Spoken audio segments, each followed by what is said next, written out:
Let's go. Some crimes in California. These guys. We all know there's a lot of that happening. A lot. Not even just the Hells Angels. Well, as we know, there are more Hells Angels chapters in California than any other state.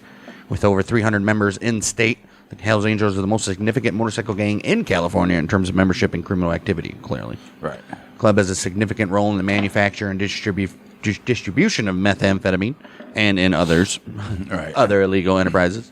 The West Coast faction of the Hells Angels was also, they've been especially active in the infiltration of legitimate businesses, including motorcycle and automobile services, catering operations, a bunch of bikers catering, bars, restaurants, and antique stores. Damn, look at these guys. Additionally, they have been, the California Hells Angels been associated with criminal ventures with the Aryan Brotherhood, the Mexican Mafia, and the Nazi Lowriders. Damn. The Nazi Lowriders. Oh, what the fuck? This group of like Mexican Nazis? Neo-Nazi white supremacists in Southern California, allied with the Aryan Brotherhood and the Mexican. What the fuck? How do you be a white supremacist group but be allied with the Mexican Mafia? Right. It's no sense to me. Well, whatever. Oh yeah, so they got a little bit of business with all these guys. Plus, they also got some disputes with the Aryan Brotherhood, which we'll see coming up. So yeah. A 1990 review by the California Department of Justice determined that 215 members of 14 Hells Angel chapters in that very state had been arrested an average of 10.4 times each. Oh, jeez. A total of 2,202 charges, most commonly narcotics violations, assault, weapons violations, burglary, and robbery. Oh, so you know the usual. The offenders' crimes generally escalated after they gained membership of the club. Oh, did they, though? Makes sense. Shortly after the foundation of the Hells Angels North Sacramento chapter in 1956, 12 club members were arrested at a house party in Sacramento's Ben Alley neighborhood. After being elected sheriff of Sacramento County in 1961 of January, John Misterly. Mr. Misterly. Misterly.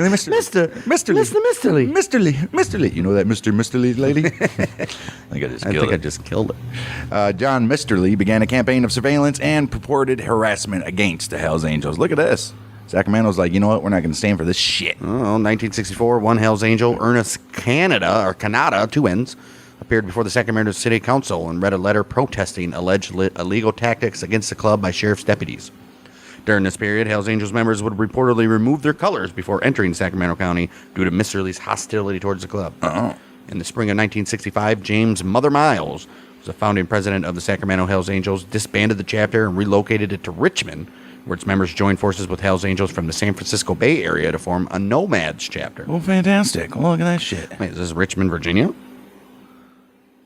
Got to be if it's Nomads, right? California. Richmond, California. Well, okay. Fantastic. Mr. Lee, he took credit for ousting the Angels from the county and denied that his deputies were guilty of harassing the bikers. Mr. Lee's supporters told the Sacramento Bee that his harassment techniques were instrumental in the breakup of the Hells Angels, however. Going against what Mr. Lee just said. He's like, they weren't harassing nobody. Well, that's fine. Apparently, his supporters, and that's all that matters, they're the ones that elect him. So, well, Mr. Lee allowed the Hells Angels to return to Sacramento as part of a one-day truce to attend the funeral of Miles. Oh, he was murdered in a motorcycle accident. Yeah. Holy shit. You know, the road took him out. Right. He was killed in a motorcycle accident in Berkeley on the 9th of January, 1966. Up to 300 Hells Angels from the 11 club chapters throughout California were present at Miles' funeral before they were given a police escort out of the city. Now you get the hell out of here. Shit. The Sacramento chapter was reestablished in 1973. My guess is Mr. is gone by then. January 29th, 1963, we'll go back. The Hells Angels Oakland headquarters was raided by the Popos. And 7 club members were charged with the alleged gang rape of a 29-year-old woman, which took place January 27th. Other charges included Hitlerism. Okay, that's a charge, huh? Marijuana possession and theft. Hitlerism, huh? A swastika flag and a picture of Adolf Hitler with the inscription, "Hitler is alive, our buddy." Also found on the premises. No shit.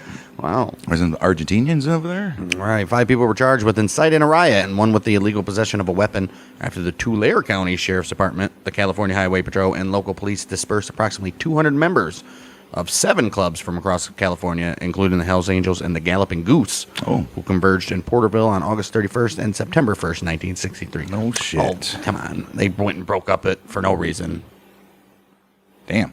Among numerous incidents of violence, a group of bikers allegedly stormed Sierra View District Hospital in an attempt to continue a fight with G.E. Montgomery, who was a resident of the city who was receiving medical treatment after earlier being beaten at a local tavern. Jeez, this dude's a drunk as fuck. 48. We ain't done with him now. Damn. 48 Hells Angels members and their girlfriends were arrested at their clubhouse on San Francisco's Folsom Street on the 5th of December, 1964.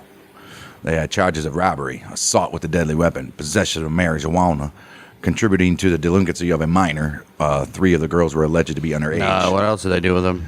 8 suspected felons.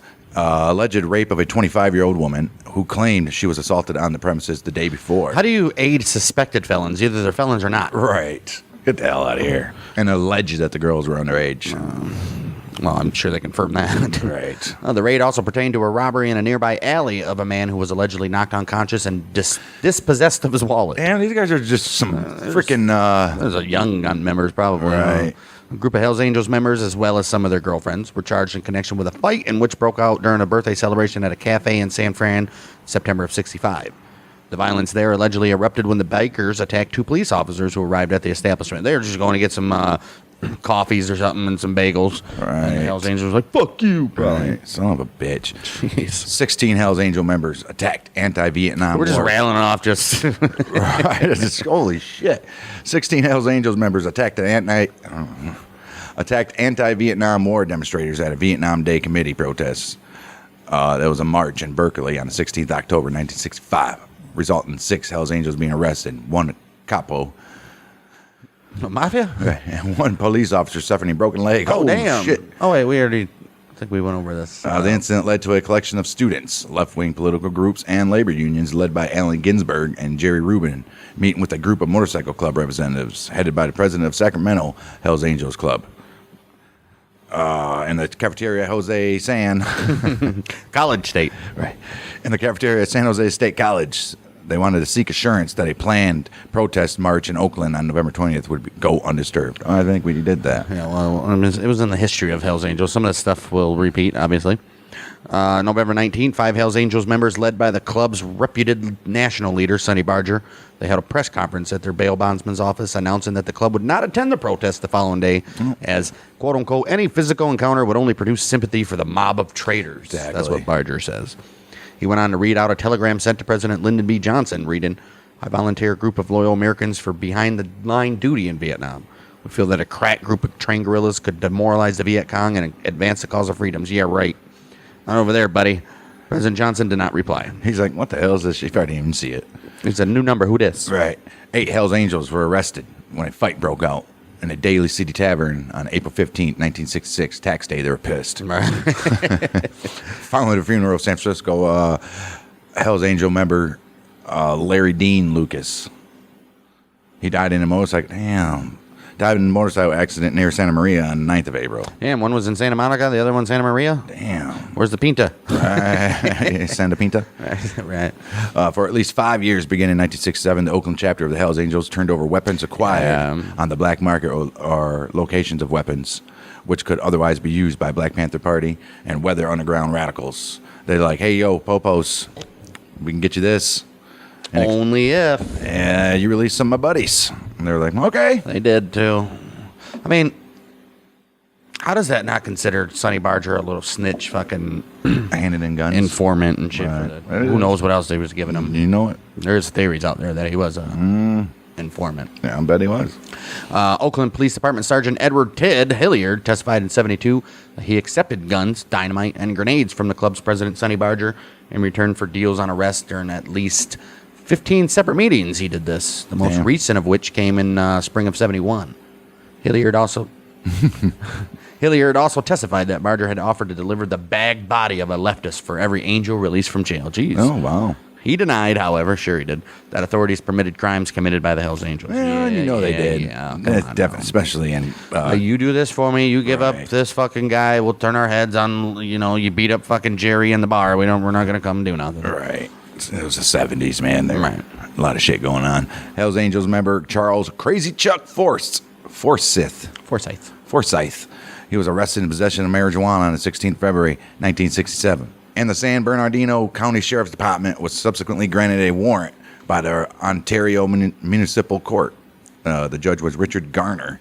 He said, go ahead and search the Gray Ranch in Alta Loma, which serves at the headquarters of the club's San Bernardino chapter, as deputies had probable cause to suspect the ranch contained more marijuana. Did they? The Gray Ranch was rented by the Hells Angels from a landlord named W.H. LeBand of West Covina. All right. Did they look into W.H. LeBand? Right. February 18th, 67, 13 Hells Angels members, including Burdu, who was chapter president. What? Oh, Bernardino. Burdu chapter, they call it. President Otto Friedley, who is actually the actual founder of the whole club itself. And 8 women were arrested on drug and weapons possession charges when 27 officers of the Sheriff's Department, Vice Squad, and Special Informants units, plus the Highway PD, Highway Patrol, they raided the ranch. Oh, jeez. Damn. 4 boys aged 3 to 6 who were the children of the Hells Angels members were sent to juvie. What? Oh, wow. 3 to 6? They went to juvenile hall? Damn. What the fuck? That's crazy. The arrests were largely uneventful, although one Hells Angels, David Friedley, had to be restrained when he attacked a photographer from the Sun Telegram. Dude, there's way more stuff going on with these guys in the mafia right now. Oh, man. And the mob's probably like, cool. Well, I don't know. Mom's doing pretty shady shit in the 60s, too. Right. Quantities of marijuana and other drugs. An arsenal of 21 firearms, including semi-auto rifles and pistols. Also ammunition. Several switchblade knives. No. Nazi paraphernalia. Or Motorcycles. insignia, Motorcycle parts. These were all seized in the raid. Oh, shit, where's Dom? Right. 20th of March, 1967. You don't get it. 4 of the accused were released due to the lack of evidence. Dennis L. Thomas and David Lee Baumgartner, they pled guilty to possession of marijuana on 27th of November, 1967. Due to the publicity the raid received, 4 senior members of the San Bernardino chapter were granted a change of venue to stand trial. They're like, we can't do that here. There he is going to that next venue. There he is. Gotta go to court, baby.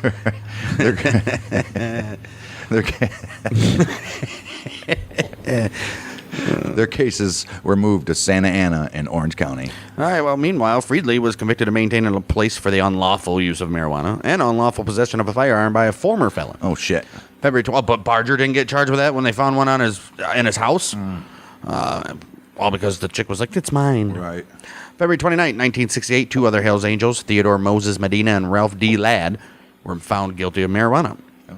The Hells Angels subsequently abandoned the Gray Ranch. I would too. Right. Let's take a look at some sex crimes engaged by these guys. A lot of rapes, I bet.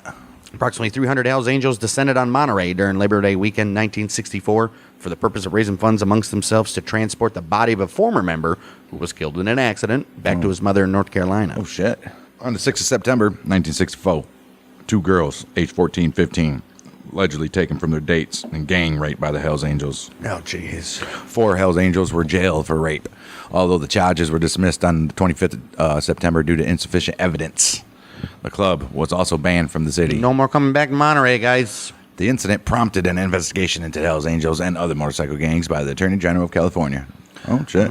The Lynch Report is what this was called, compiled over a 6-month period and released March 15, 1965, detailed various alleged crimes committed by the club, such as assault, robbery, forgery, car theft, and trafficking in narcotics. Oh.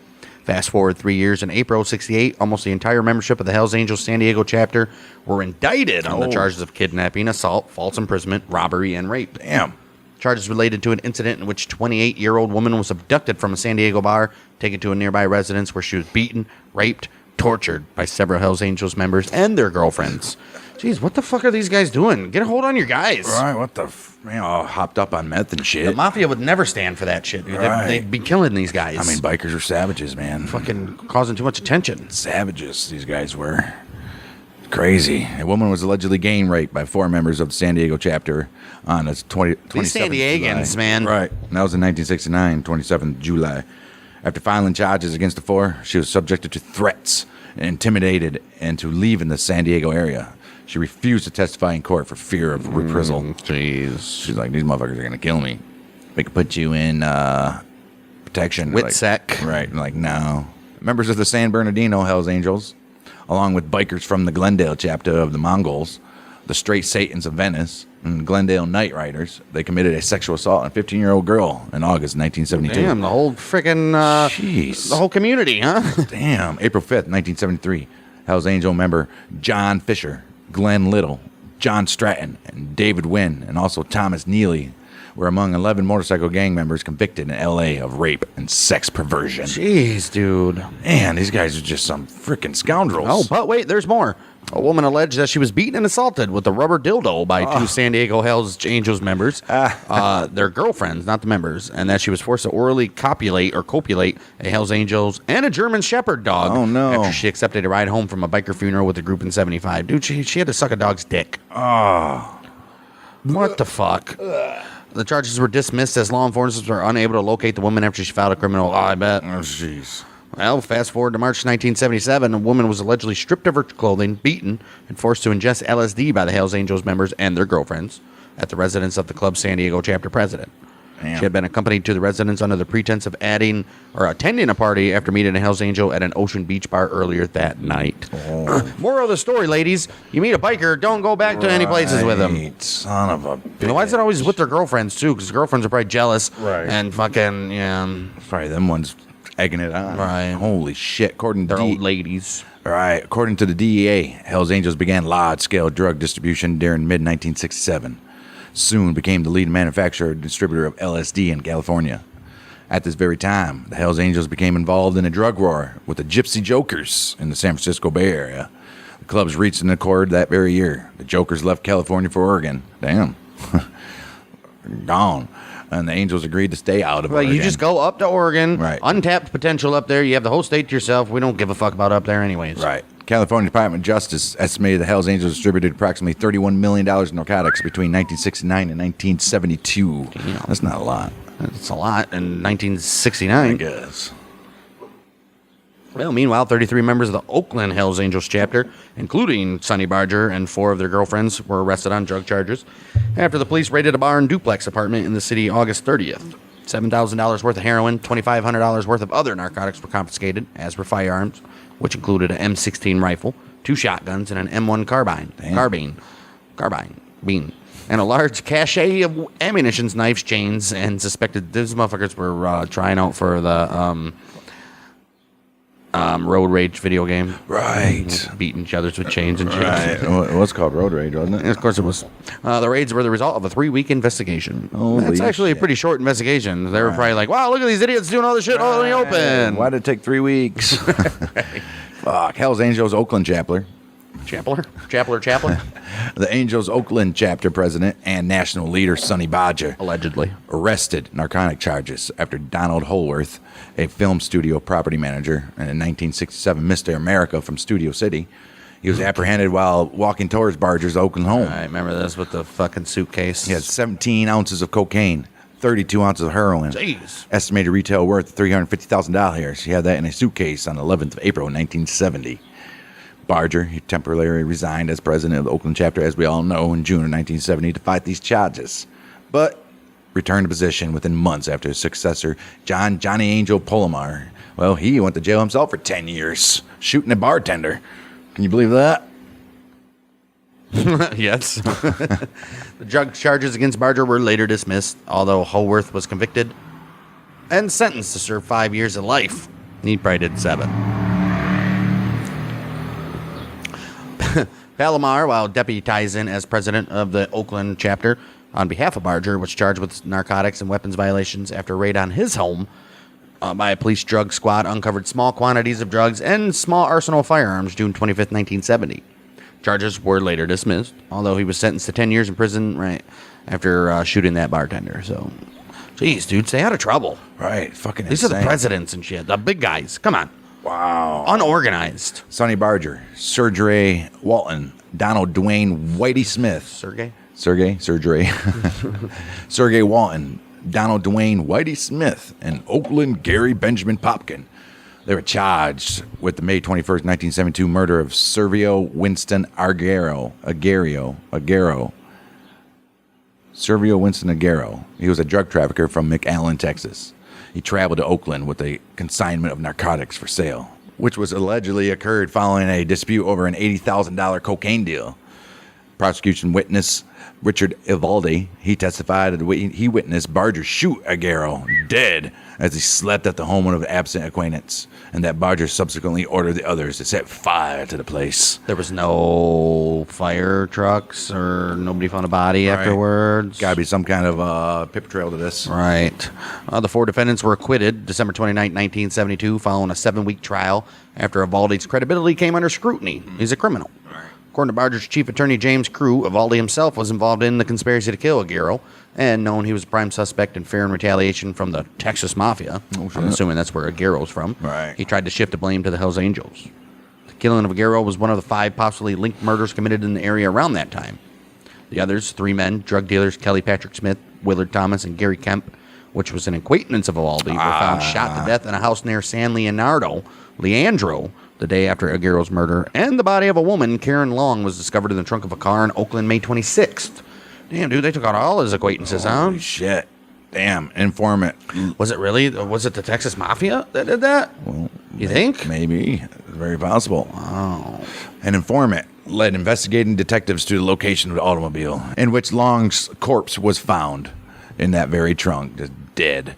John Joseph Devaney, Long's former husband. Long's a girl. Right. Was found dead in a car in Hayward on the 14th of June in an apparent suicide by carbon monoxide. Oh, I'm poisoning. sure. Barger sentenced to a prison term of 10 years to life on the 16th of March in 1973 after he was convicted of possession of narcotics for sale, 37 grams of heroin. Woo! He also had a weapon, which he's a convicted felon, and he's not allowed that, Barger. His girlfriend, Sharon Grook, was co-defendant. Her case ended in a mistrial when a jury failed to reach a verdict. We got who we wanted. All right. According to police intelligence reports, Barger had designated San Jose chapter President Fillmore Cross as his international successor during a motorcycle run at Bass Lake prior to his imprisonment. Fantastic. Cross was also in prison, though, for possession of amphetamine in 1975. And then Barger allegedly continued to lead after that from his cell in Folsom. I wonder if he was there for the concert. What year was that? I don't know. Barger was paroled November 3rd, 1977 after serving 4.5. Look at that. Did 4.5 good behavior. Get the hell out of there. Drug dealer Gail Elmer English and Vallejo Hells Angels chapter president John Henderson were murdered. Oh, shit. And another Hells Angel, Ted D. Wild, was left in critical condition as a result of a gun battle at English's Vallejo home on November 1st, 1973. English, he was allegedly murdered on the orders of senior San Francisco Bay Area Hells Angels member Kenneth J. K.O. Owen. Oh, shit. For intruding on Owen's narcotics franchise. You can't do that. Now they're going to eat each other here. Damn, Kevin Owens, huh? Oh, Kenneth Owens. Right. Hells Angel associate Henry Crabtree was extradited from Arkansas, where he was charged with the 18th of October 1979 murder of Michael Birch, which happened in November 79. Wow. Wait. He was extradited in November of 79 for the October murder of Michael Birch. Right. Right. And they did that to testify for the government against East Bay 9 clubs.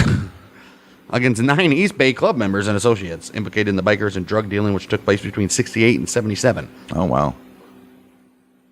Crabtree, who had grossed $100,000 per month from selling meth, he had obtained from Hells Angels members, withdrew from the club's Milieu? from the club's membership in August of 77 and began cooperating with authorities in January 78. Ooh. After learning that Oakland chapter enforcer James Brandes had put out a $10,000 contract on his life because they believed he turned informant. Guess what? They're right. They were correct. This dude's dead if he shows his face anywhere. Right.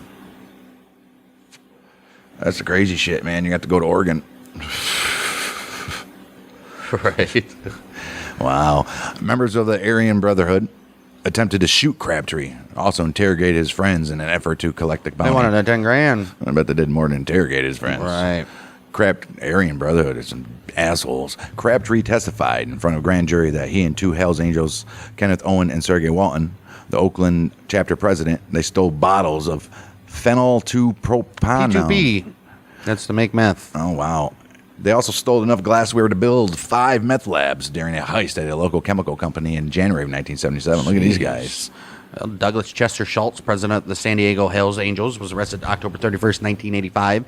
He was indicted on 18 counts of possession of meth, intent to distribute, and conspiracy. Oh, wow. 2 employees of Schultz's limousine service, Gerald Robert Ladley and Thomas Longnecker, were also charged with distributing meth from the business. Oh, no shit. Yeah, going around the city in the limos, dropping it off and stuff. Yeah. April 8, 1986, Schultz and 3 others were charged with the February 86 assault of William Eugene Barr, a federal informant in the case. You think he had a full-size moonroof for his limo? Thomas Longnecker. There's a dome. Convertible limo. Wow. Well, Schultz sentenced 5 years in prison for conspiracy to distribute meth and using a telephone to facilitate a drug transaction on the 30th of June, 1986. Damn, you know how to use illegal? Use a telephone? That's fucked up. How was you supposed to do it? Oh, wow. He was one of 4 members voted out of the San Diego chapter during the fall of that very year. Oh, now they're getting census here.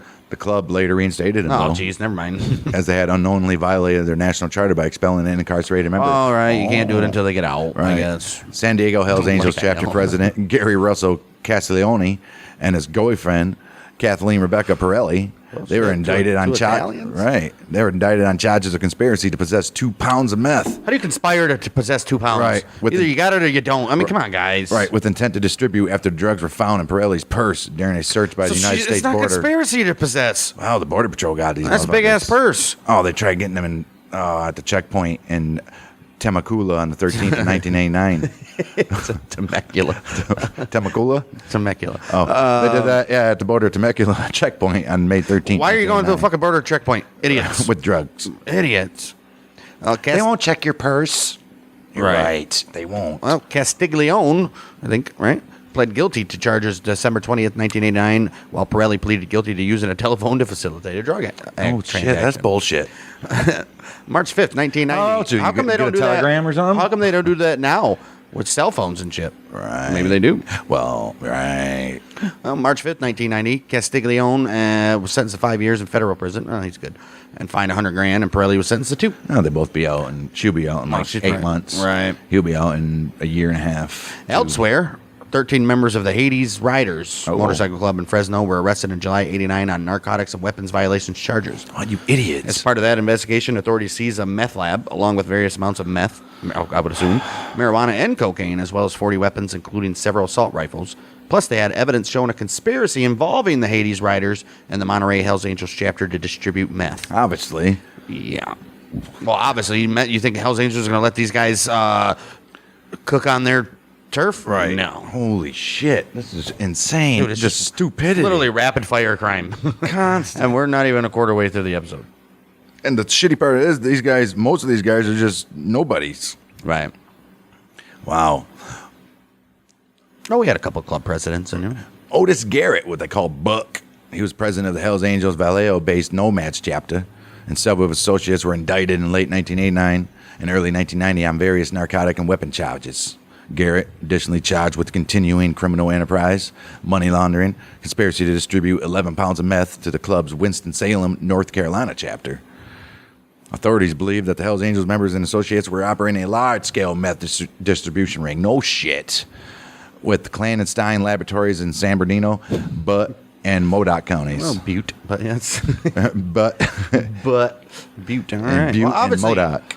Oh, Garrett, shit. who oversaw what prosecutors described as the largest meth manufacturing and distribution case in the United States, made millions from distributing thousands of kilos of the drug. Damn. He was convicted of various conspiracy, possession, distribution, and interstate drug trafficking charges in June of 92, sentenced to life without parole, September 28, 92. Just think of that, dude. Early 80s, they had to deal with the mob, mostly in the East. Then they had to deal with George Young and Pablo Escobar with their cocaine. In Florida and shit. In Florida and California. Well, California was the weed. Right. And then you had to deal with these Hells Angels guys. Oh, it's just insane. 80s. And then you had... And not to mention, at this time, not early 90s, that's when the street gangs are popping up, Bloods, Crips, and all those fuckers. They finally realized they can make millions off of cocaine and crack. Yeah, it's Get in the game, baby. Crazy times. Former Winston-Salem chapter officer Charles Terry Norman testified against members of his former club in the case, which also resulted in the convictions of Carl Dulinsky and Harris Blaine Schimmel. Come on, Charles, you're going to get killed. Jeez, oh, Pete. Garrett sentenced to an additional 4 consecutive life sentences. You're never getting out. Convicted on 4 counts of moida in an unrelated case on the July 26, 1995. Damn. That's when he was convicted. Right, on an unrelated case. Well, obviously, Wow. they were like, what else can we dig up on this fucking guy? How about these murders? Sure. He died at FCI Lompoc, age, must be a... prison. Right. Correctional Institute, Florida. Is he in Florida? Or hospital. Florida Correctional, yeah. Age 74 on the 12th of February, 2017. Damn, he was in there for a while. 9 members and associates with San Diego Hells Angels chapter indicted on narcotic and weapons violation charges in December 1990. Bikers allegedly manufactured and distributed meth between Jamul, Indio, and Las Vegas, Nevada. The DEA, along with the state and local enforcements, began investigating the Hells Angels San Jose and Grass Valley, California Nomads chapters as a result of intelligence suggesting the Hells Angels was manufacturing and transporting meth, obviously, to Savannah, Georgia. Going everywhere, Holy man. shit. Oh, the San Jose and Nomad. You know what? By now, they can just suspect that every single chapter is doing the exact same thing. You would think. Well, the San Jose and the Nomads chapter clubhouses were raided with authorities seizing weapons, of course, 80 pounds of ephedrine, which I'm assuming is to make meth, 3 pounds of meth, $230,000 in cash. It should be called methafedronine. Oh, right. Several club members and associates in California and Georgia were arrested. Hells Angel member Obadiah Breer. Yeah, we got a Amish guy up in this bitch, huh? He was arrested on state charges August 15, 2018. He has to ride a bike. Right. He was arrested in 2018 when police SWAT team executed a warrant. He's riding Pee Wee Herman's Schwan. Schwan. What are you looking at, Schwan? Look at that Schwan. Yeah, Obadiah Breer was arrested on state charges August 15, 2018, when a police SWAT team executed a search warrant on his Escondido residence and discovered coke, meth, and pharmaceutical pills, Oh, plus a firearm. Oh, no. Come on, Obadiah. Jeez. This was your 6 months of freedom. Right, what do they call it? Like the journey into the wild or whatever the fuck? Look what you did here, bud. Join a biker gang. Fucking start distributing meth. Damn. Jeez. Wow. Oh, jeez. Except for they made him grow a mustache. You ever seen that stupid, right, they're like, dude, you need something on that top lip. All that beard and no stash. You ever seen that stupid show, Amish Mafia, on Discovery back in the day? I've heard about Shit it. was so fucking retarded. Right. Hilarious. There was a movie I did watch not too long ago where 4 Amish left the place for their little thing, and they just fucked themselves up, dude. Fucked themselves up. It was all done. There's like fucking several, drinking. The girl turned a stripper and fucking. There's several documentaries about that. Insanity, dude. It was fucking very entertaining. And the Amish dad and mom were just like, no. The warrant was based on an incident in which Breer, he was alleged to have brandished a firearm during a traffic encounter with other motorists on 5th August 2018. He also evaded police officers in subsequent chase. September 11th, 2018, when Breer was out of custody on pretrial release for the early offense, the Popo conducted a traffic stop of Breer on his motorcycle and discovered that he was in possession of meth and cocaine. You stupid son of a bitch. Come on, you got your colors on, you're on your bike. Why are you going to carry this shit around? Right, knowing that everybody's watching you. Idiot. Wow, he was sentenced to 12 years in prison for meth distribution on the 17th of June, 2019. You dumb son of a bitch. That's fucking stupid. Well, we ain't done yet because June 25th, 2019, Modesto Hells Angels chapter president Randy Peachy, his wife Tina Peachy, Michael Mize, and a club prospect Michael Peck were arrested and charged with conspiracy to distribute and possess with intent to distribute meth. Oh, wow. 3 other members of the chapter, including the vice president and secretary, were indicted for various offenses September 19th, 2019. Wow. Vice President Michael Schaefer was charged with conspiring to distribute marijuana. Now they're getting some big guys. Conspiring to distribute heroin, distribution of marijuana, and 2 counts of use of communication facility to facilitate a drug trafficking offense. Oh, shit. Jeez. And Secretary Patrick Gonzalez was charged with being a felon in possession of firearm and ammo. Oh, no. While Ricky Blackwell was charged with possession of cocaine with intent to distribute, possession of a firearm in furtherance of a drug trafficking offense, and possession of a firearm after suffering a misdemeanor domestic violence conviction. Holy shit balls on ice. Beat his wife. Damn. That is insane. This is just ridiculous. Like, the whole hierarchy on that chapter just fucking went to hell on there. Holy shit. Well, the case was the result of a months-long investigation to the chapter by the FBI, the guru of ATF, the ATF and explosives, but it's only ATF. All right. IRS criminal investigation, and 2 local police departments. November 8, 2021, Blackwell was sentenced to 6.5 years in prison for possession with intent to distribute cocaine and possession of a firearm in furtherance of a drug trafficking offense. Fantastic. Jeez. Wow. One major event in Hells Angels history involved December 6, 1969. Oh, yeah. Altamont Free Concert at the Altamont Speedway, partially documented in 1970 film Gimme Shelter, featuring Jefferson Airplane, Flying Burrito Brothers, and the Rolling Stones. Oh, cool. I think we needed to know that.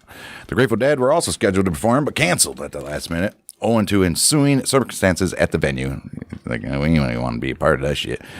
Didn't the Grateful Dead have issues with Hells Angels? No. The Angels had been hired by the Rolling Stones as a crowd security for a fee. Oh, we had this in there. And it's going to go on a little bit more of it, though.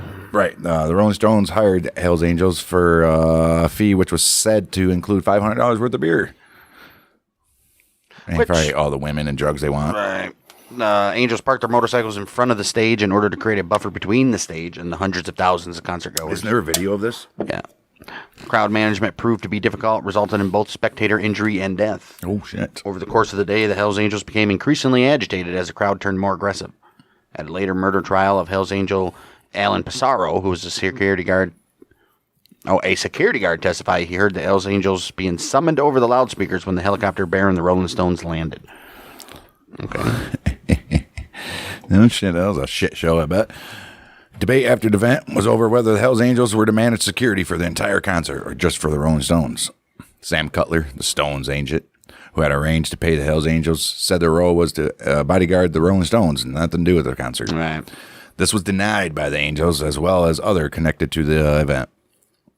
During the opening act of Santana, the Hells Angels surged into the crowd numerous times to keep persons off stage. By the time the Rolling Stones took stage, numerous incidents of violence had occurred, both between the Angels and internally within the crowd. Not the least of which featured a circus performer weighing over 350 pounds, stripping naked and running amok amid the concertgoers. Fantastic. All right. Audience members attempted to detain him. Eventually, the irate man was subdued after Angels intervened with fists and makeshift weapons, while a crowd of 4,000 to 5,000 looked on from the edge of the stage. I mean, the guy was 350 pounds. Right. And probably drunker than piss. And just ramming people over probably like a damn tank. Their aggression did not subside there, though, after an Angels motorcycle was toppled. Oh, shit. Club members' tempers continued to escalate. Their ire spread wide between the audience and performers alike. At one point, Marty Balin of Jefferson Airplane was knocked unconscious, following an altercation with an Angel, an event later depicted in the movie Gimme Shelter. Oh, wow. Fantastic. Jeez. The Grateful Dead said, I'm not playing following the Balin incident, and they left that venue quick. I mean, the Grateful Dead, they're like hippies. Right. A shoving match erupted near the stage during their rendition of the song Under My Thumb. As the song began. Is that what it is? Yeah. As the song began. Out of my car. No, that's not it. That's into my head. Wait, out of my head, into my car? That's not it. As the song began, a man in the audience, Meredith Hunter, was allegedly harassed and then violently pushed back by the Angels. He returned, producing a handgun. Hunter was stabbed to death. Dude had a handgun and still got stabbed to death. Hells Angel member Alan Pissarro was later acquitted of Moida on the grounds of self-defense. After the concert and critical media attention given to the Hells Angels, Sonny Barger went on a local California radio station to justify the actions of the Angels and to present their side of the story. Like, hey, man, we went there to do a job, and shit just got out of hand. Well, they had no security anywhere, and it was up to us. And then they fucked with our bike. He did say that the violence only started once the crowd began vandalizing the Hells Angels motorcycles. Barger would later claim that Hunter fired a shot which struck a Hells Angels member with what he described as just a flesh wound. Ooh. 2005, after a 2-year exhaustive cold case renewal of the file, the Alameda County District Attorney's Office permanently closed the case. That ain't nothing here, boy. Right. An enhanced and slowed down version of the original film footage were produced for the police after examining it, Alameda County Sheriff's Office Sergeant Scott Dudek said Pissarro, who's been dead since 1985, was the only person to stab Hunter, and he did so only after the handgun was pointed at the stage where the Stones were performing. Shit. Alan Pissarro was the only person who stabbed, yes, Dudek said, adding that Pissarro's lawyer confirmed his client was the sole assailant. Quote unquote, Pissarro acted with a knife to stop Meredith Hunter from shooting. Oh, I mean, justified. Well, there we go. I don't know why you opened it back up. Probably because they're trying to get something else on Sonny Barger or something. Jeez. Year 1970, during a conflict with the Axemen motorcycle gang, San Diego Hells Angel chapter vice president Andrew Horn shot and murdered with a sawed-off shotgun by Axeman biker Rick McCart, who was acquitted of the killing and subsequently fled the area afterwards. He did. In 1975, several Axemen members survived the bombing of the clubhouse via a remote-controlled explosive device. An Axemen member was shot dead as he rode his motorcycle the following year. According to a police informant and former Hells Angel, the murder was committed by the San Diego Hells Angels. Well, they then became involved in a dispute with the Mongols after the rival club began wearing a California bottom rocker, which is the patch, obviously. And the Mongols had previously listed only individual chapter locations on their colors, and the Hells Angels asserted that they were the only club allowed to wear a California patch, as they were the dominant club in the state. Piss off. The Mongols objected to this, infuriating the Angels. Piss off. The Hells Angels then declared war on those Mongols at a meeting on July 7th, 1977. Said, we're fucking coming at them. They ain't wearing that fucking California bottom patch. We own this shit. The conflict would result in the deaths of 4 Mongols members and an innocent 15-year-old boy. Mongols member Alan Bishop was shot off his motorcycle in Kern County on 29th of July in 1977. 2 other members of the Mongols San Diego chapter, Raymond Jingle Smith and chapter president Emerson Redbeard Morris, they were shot with a AR-15 while riding the motorcycles on Interstate 15 near, look at that, 15, near Escondido on 15th, on the 5th of September 1977. Right. Well, one man died at the scene while the other died at the Palomar Medical Center. The 2 biker spouses who were riding on the back of their motorcycles were wounded. Morris's wife, Dolores, was left paralyzed. Oh, wow. September 9, 1977, a van bomb was detonated at the funeral of Morris and Smith in Lemon Grove. You don't do that shit at 2 members and the father of a member. You don't do that shit at a funeral. Everybody knows. Of course you do. These guys do. I already know that. Holy shit. Mongols member Henry Jimenez and Raymond Hernandez, the 15-year-old brother of another biker, were killed in an explosion after Jimenez began working on a tire rigged with a bomb at a motorcycle repair shop in Highland Park. No. That was on 24th of September, 1977. Holy shit. You can't even work on your damn bike. Right.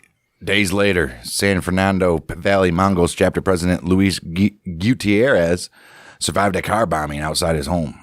The violence led to a crackdown by law enforcement. Well, I hope so. On the 7th of October, 1977, 32,000-member Hamas. And the first intifada. On October 7, 1977, 32 members and associates of San Diego Hells Angels were arrested on various charges, including chapter president Thomas James Crunch Renzulli, who was charged with attempted murder. 14 of those arrests were patch-holding members of the San Diego chapter. Damn, so bunch of nobodies.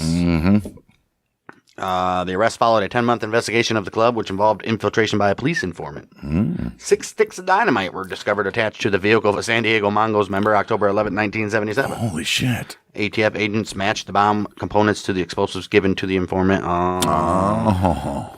The informant gave them to Renzulli on September 30th. Oh, shit. 5 Hells Angels members, including gorgeous guy Russell Castiglione,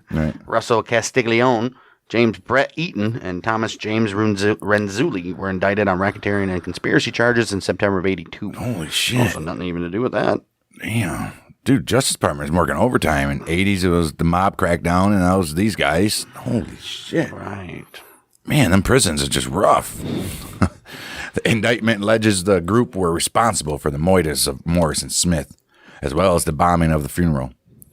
Another Hells Angel, Thomas Heath, he was convicted in 1994 of 2 counts of second-degree moita of the killings of Hernandez and Jimenez. He was sentenced to 7 years in prison. That's it. Wow. The Mongols seized control of Southern California from the Hells Angels in the 1980s. All this, they're like, bitches. Right. San Diego Hells Angels Sergeant at Arms Raymond Fat Ray Piltz. He became the Angels' first casualty in the conflict when he was shot and moitered in a biker bar in Lemon Grove on the 17th of January, 1982. Took long enough. It was 5 years after their guys were getting killed. 5 Mongol members were indicted over his death, and one, Bill Michael Munz, they call him Mike, obviously. He was convicted of involuntary manslaughter and sentenced to 6 years in prison. Probably did 3. Jeez. In an attempt to end the Hells Angels and Mongols war, the clubs agreed to a truce in which the Angels yielded Southern California to the Mongols. Wow. Under the terms of the truce, the Angels retained their charters in Monterey, Orange County, Riverside, Fresno, Ventura, San Diego, and San Bernardino, but allowed the Mongols to free reign over the rest of Southern California, and gave the Mongols permission to wear a California rocker. Oh. The Mongols, in turn, promised not to establish any chapters in Northern California. They're like, all right, what's and then you can get risky because what's Northern California? Right. Where's that start? I would say Sacramento. I mean, Sacramento. I would say Probably Sacramento. And say Oakland, right? No, Sacramento's way more north. Yeah, if I say Sacramento. After you get out of all those big slime-infested cities, then where it's all woods. The feud reactivated when 50 to 100 members of the rival clubs clashed at a motorcycle trade show in Long Beach on the 10th of February, 1989, resulting in San Bernardino Hells Angels chapter Sergeant-at-Arms Aristio Andres Carbajal, they call him Art. He was stabbed to death and several others wounded. No suspects ever arrested. Hells Angels member Christian Harvey Tate murdered. Several gunshots fired from another vehicle struck him in the back while he was riding his motorcycle on Interstate 40 near Ludlow on the 27th of April, 2002. Oh, geez. For what reason? That had been a reason. Well, he had been returning to San Diego after attending the Laughlin River Run motorcycle rally. Although police surmised at the time that Tate's death was connected to the River Run riot, a fatal confrontation between members of the Hells Angels and the Mongols, which occurred in Laughlin, Nevada earlier that day, the homicide was gone unsolved. Okay. 17 members of the Associates of the Hells Angels in San Diego County were arrested June 11, 2003 as a result of a 2-year investigation into drug trafficking and racketeering. Ooh-wee. Dumbasses. The Angels Clubhouse in El Cajun was raided as part of the operation. Federal wiretaps also recorded club members planning to kill Mongol members in retaliation for the murder of Christian Tate.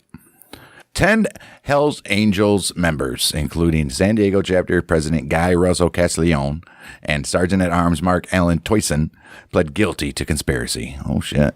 Castiglione was sentenced to 6 years imprisonment on September 22nd, 2005. Toyson sentenced to 14 years on July 28, 2006. The convictions effectively dismantled this very chapter in San Diego. It's over with. Adios, amigos. Well, and then there's the 2-year ATF investigation of the motorcycle club that resulted in the arrest of 26 club members in the San Fernando Valley, San Francisco and Ventura County on December 3rd, 2003. And it was racketeering charges filed at the U.S. District Court for the District of Nevada and stemming from the River Run riot as well. All right. How can you file charges? Because it's federal. ATF's federal. You can charge them all over the place. Right. Anyways, 9 Hells Angels, including the chapter president and 3 officers, were arrested in the San Fernando Valley, and another 17 were taken into custody in Northern California. Man, these guys are just, how many freaking members they got? Only 300. Wow. Shit. Well, now. Right. The rest were carried out as part of a 5-state operation involving over 700 federal, state, and municipal law enforcement officers, which resulted in the arrest of 57 Angels across the country and the seizure of approximately 125 firearms. That's it? Right. 125 firearms, more than 1,000 rounds of ammo, several stolen vehicles, a quarter pound of methamphetamine, 3 Californian Angels Maurice Pete units, Raymond Folks and James Hannigan. They were among the 6 club members convicted of committing a violent crime in the aid of racketeering following their extradition to Las Vegas to face charges. No shit. That's a lot there, and they're going to get murdered with sentences. That's it. Right. Well, February 13, 2007, Eunice was sentenced to 2.5 years. Folks sentenced to 12 months, while Hannigan was sentenced to 2 years, February 23, 2007. Wow. Charges were dismissed against the remaining 36 defendants in the case. Fast forward to 2008, Mark Papa Guardado, the president of the San Francisco chapter, was shot dead after a bar fight in the Mission District of San Francisco. No shit. Christopher Brian Ablett, a member of the rival Mongols Club, was later arrested for Guardado's murder. Oh, man. These We're going to renew that. We're going to renew it in the 2000s, huh? Holy shit. 21st of May, year 2017. Mongols member Joshua Herbert exited a car driven by another unidentified man and opened fire with a revolver on a group of 5 Angels who were refueling their motorcycles at a Shell gas station in Riverside, killing Orange County Hells Angel James Duty and wounding another. Wow. The incident followed a series of shootings and attempted moitas between the clubs over the previous 8 months in Orange and Los Angeles counties. After a month-long investigation by the Riverside Police Department, FBI, the ATF, and California Department of Justice, Herbert charged with murder and firearm offenses on June 21st, 2017. Took a month to do that. Right. I'm sure there's video cameras all over that Shell gas station. You would think. Well, Oakland Hells Angels chapter vice president Michael O'Farrell was killed after being stabbed in the neck, chest, and back, and then shot 4 times from behind at San Leandro Bar, June 6, 1989. What the freak? Another Hells Angels member, Michael Music, was wounded in the attack. Police stated that O'Farrell's killing may have been the result of a power struggle. Well, now we're moving on between infighting here. Jeez. It's a power struggle between the Hells Angels and the Aryan Brotherhood in the East Bay. Oh, I guess we're not. We're going to go against them in the Aryan Brotherhood now. Yeah, but the Aryan Brotherhood, they don't really do... It's a prison gang. Yeah, but they're out in the streets. Yeah, not like that, though. Maybe. 2 Aryan Brotherhood members charged with O'Farrell's homicide, Aaron Jerry Marsh and Michael Bruce Tank Shepard, were arrested in the following weeks. Man, this is freaking dangerous living, man. Holy shit. I'd rather be a mobster. Fuck. Man. Marsh, he was taken into custody. Well, at least mobsters had a protocol. Right. Shit. Just don't go and just blatantly out in the public and just start shooting and shit. Ridiculous. Marsh was taken into custody in Manteca on June 27th. Shepard was apprehended by San Bernardino County Sheriff's Department deputies and California Highway Patrol troopers on Route 60 on the 26th of July after a high-speed chase through Chino and Ontario counties. Shepard allegedly admitted his guilt in the murder to his lawyer, Stephen Gore. And I did it. Allegedly. Nobody can ever figure that out because it's against the law, right? Right. Marsh was strangled to death in Pelican Bay State Prison on 25th of July 1997 by cellmate Gary Littrell after refusing an order from Aryan Brotherhood leadership to murder another inmate. And Shepard committed suicide by hanging himself in his cell at Santa Ana Central Jail in December 2004, shortly after pleading guilty in a RICO case. Jeez. Did they really, though? Right. October 6, 2001, a fight between a small group of Hells Angels and Vagos escalated into a mass brawl involving up to 80 participants at a motorcycle swap meet at the Orange County Fairgrounds in Costa Mesa. Motorcycle parts such as handlebars and tailpipes were used as weapons in the melee. I would think so. Which ended when officers from 4 local police departments and the Orange County Sheriff's Department arrived at the scene about 5 minutes after the fighting began. That's a quick response. Right. And the bikers began to flee. A man was arrested on suspicion of assaulting a police officer, and 2 injured people were treated at the scene. Oh, that's it. Damn, it could have gone way out of hand. They're using fucking handlebars and exhausts. Holy shit. Investigators are unable to determine the amount of property damage and the number of people injured due to the lack of cooperation from witnesses, obviously. It was also unclear if members of Mongols, who also attended the swap meet, became involved. 2011, president of San Jose chapter Jeffrey Pettigrew was shot 4 times in the back on 23rd September 2011 at a casino in Sparks, Nevada. 2 California members of the Vagos motorcycle club at the crime scene were also shot but survived. Oh, jeez. Damn. Who shot him? Well, Pettigrew was in Sparks for Street Vibrations, which is a long-running motorcycle festival in the Reno area. Sparks declared a state of emergency after another motorcyclist wearing Vagos colors was shot shortly after. Cesar Villagrana, who had been with Pettigrew, was charged with discharging a firearm and other offenses. Oh, no, what? Wow. Ernesto Manuel Gonzalez was later arrested in San Francisco in connection with the death of Pettigrew. Another Hells Angel, Steve Towson, an enforcer for the Santa Cruz chapter, was shot at Pettigrew's funeral. No shit. According to the police, after the shooting, the suspect, Steve Ruiz, disappeared, and 1 or more people tampered with the crime scene, washing away bloodstains and removing evidence of the shooting. Oh, no. Is this... It's an inside job there? Yes. Sounds like it to me. Shit. Man, I don't like how that is. You can't... A funeral is supposed to be, like, neutral ground, man. Come on, guys. Oh, like a funeral or a wedding or a bar mitzvah. Hells Angels member James Vincent Dixon was among 5 people arrested after a shooting at a 3rd Street Tavern in Highland, 6 November 2021. Left 3 people injured, including 2 of the suspects. 24th April 2022, Dixon murdered and 3 others wounded in a shooting at Marquis Lounge in San Bernardino. In an incident that law enforcement theorized was carried out in retaliation for Dixon's killing, 6 Vagos and 1 Hells Angels were injured when a group of Angels opened fire on Vagos bikers on Route 95 in Henderson, Nevada on May 29, 2022. Yeah, you got through that one, huh? Why was only 1 Angels? Well, he was riding with the Vagos? Well, they probably just were shooting back, I'm sure, right? Yeah, kicking it back to January 22nd, 1972, 5 Oakland Hells Angels, Sonny Barger, Russell Stanley Biella, Bobby V, The Dirt England, Jerry Benjamin Popkin and Bert. No reason for the middle name, guys. Right. Bert Stephenson were charged with attempted murder, kidnapping, and assault with a deadly weapon after being arrested while driving through Redwood Regional Park by police and park rangers who discovered 2 bound, gagged, and beaten club prospects in the trunk of the vehicle. I remember that. All 5 pleaded guilty to a lesser charge of unlawful imprisonment. It was just hazing, man. Right, that's all it is. They'll be all right. September 1972.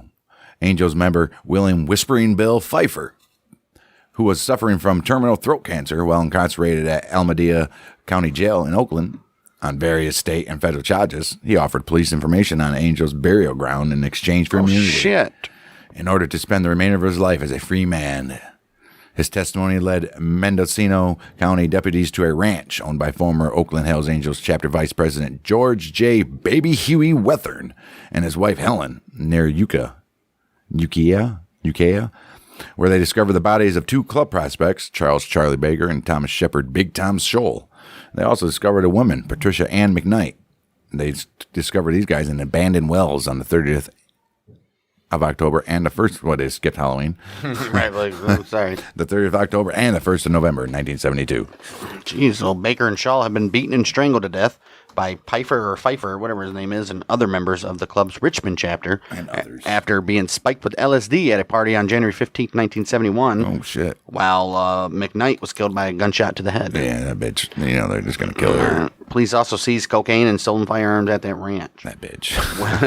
Weathern and his wife were charged with drug and stolen property possession. Oh, man. 4 other Hells Angels, Edward Jr. Carter, Chester M. Festus Green, William Mark Zorro Mitten, and William John Moran were charged with murder and accessory to murder. Oh, jeez. Holy shit. There can't be no members left. Jeez. Weather became a government witness. Of course he did. And charges against him and his wife dismissed. Well, of course they were. While in protective custody, November 7th, 1972, he attempted to blind himself by gouging pencils into his eyes before attempting to strangle his wife. What? Carter pled guilty to accessory to moida, and charges against Green and Mitten dropped. 5th of April, 1973, Moran was convicted of murder of Baker and acquitted of Scholl's murder. He got one. Pfeiffer, he died after the first few days of trial, during which Green testified for the prosecution. Richmond chapter president Rotten Richard Allen Barker was convicted of first-degree moida and involuntary manslaughter in the deaths of Baker and Scholl in 1975. Well, Theodore L. Ted DeWild, president of the Vallejo Hells Angels, was indicted on federal gun law violation charges in June of 73 after allegedly selling 2 dynamite bombs and a machine gun to an undercover federal agent. No, an idiot. He initially pleaded guilty to the charges and was scheduled to be sentenced May 74, but Judge Philip Wilkins granted a motion by DeWild's lawyer allowing him to withdraw the guilty plea and demand a jury trial. Oh, shit. He later disappeared, allegedly murdered, welded inside a 55-gallon drum and disposed of in the San Francisco Bay by his fellow Hells Angels, became concerned that meth addiction and pending prison time may have caused him to cooperate with the faux-pos. I would have to say so. Probably. Wow. Damn. Vallejo Hells Angels chapter president Dennis Meir was one of 5 men charged with various counts of rape, sex perversion in relation to the January 13th, 1974 sexual assault reported by a 23-year-old Richmond woman. The victim in this very case died of a heroin overdose 2 days after attorney Hugh Comiskey, who was to retain as counsel for one of the accused, inadvertently revealed her home address during pretrial proceedings. Oh, you dumbass. Meir later disappeared. According to informants, he was murdered by the Angels, who believed that he was cooperating with authorities. Holy shit. She didn't die of no heroin overdose either. I mean, she died of an overdose. But right. Not willingly. Right. Oakland Hells Angels chapter member Ray Dale Stork Kefauver, who had been scheduled to testify for the prosecution in a Redwood City murder trial, was found shot to death in a ravine near Port Costa, June 16, 1974. August 24th, the bodies of Hells Angels associate Alvin Lloyd Prater and his wife Mary Ellen were discovered by the side of a road near Sunol. Jeez. They had each been fatally shot in the head 2 days earlier after being handcuffed and beaten. Holy shit. They were laying on... Either somebody had their bodies for 2 days or they're laying on the road for 2 days. Either or. Yeah, man, these guys are like rivaling the Clinton kill list. Holy shit. Alvin Prater, allegedly murdered over the theft of an engine block from a Harley-Davidson motorcycle belonging to Hells Angels member. 1979 of June, James Ezekiel Jim Brands, an enforcer and a senior member of the Hells Angels Oakland chapter, was charged with murders of Kefauver Kefauver, was charged with the murders of Kefauver and the Praters as part of the racketeering case against the club. Brands, who was implicated in a total of 4 of 5 homicides, was ultimately never convicted of any. Oh, shit. The initial trial ended in a mistrial in July of 1980, as did the subsequent trial in February 1981. Well, unfortunately for him, he later hanged himself in prison in 1994. The murders remain unsolved.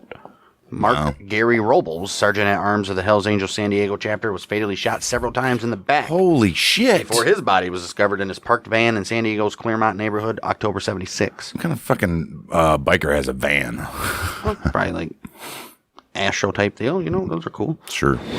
3 former Hells Angels later told the investigators that Robles was killed by a fellow club member, Douglas Chester Dutch Schultz. What? Oh, I'm sure they did. With approval from the Oakland Mother chapter during an internal dispute. Oh, I'm sure they told him that. Look at that, ain't that crazy? Dutch Schultz, remember he wanted to kill the Dewey guy, and then the commission planned to they took him out. Right. But now Dutch Schultz got his. Well, this is actually before then, probably. Right. Around the same time, actually. Yeah. Oh, shit. Holy shit. Wow. San Francisco Hells Angel chapter president Harry the Horse Flamberus and his girlfriend Danette Barrett. They're each shot in the head and murdered. Danette Barrett. After being bound at their home in Daly City on January 6, Jeez. 1977.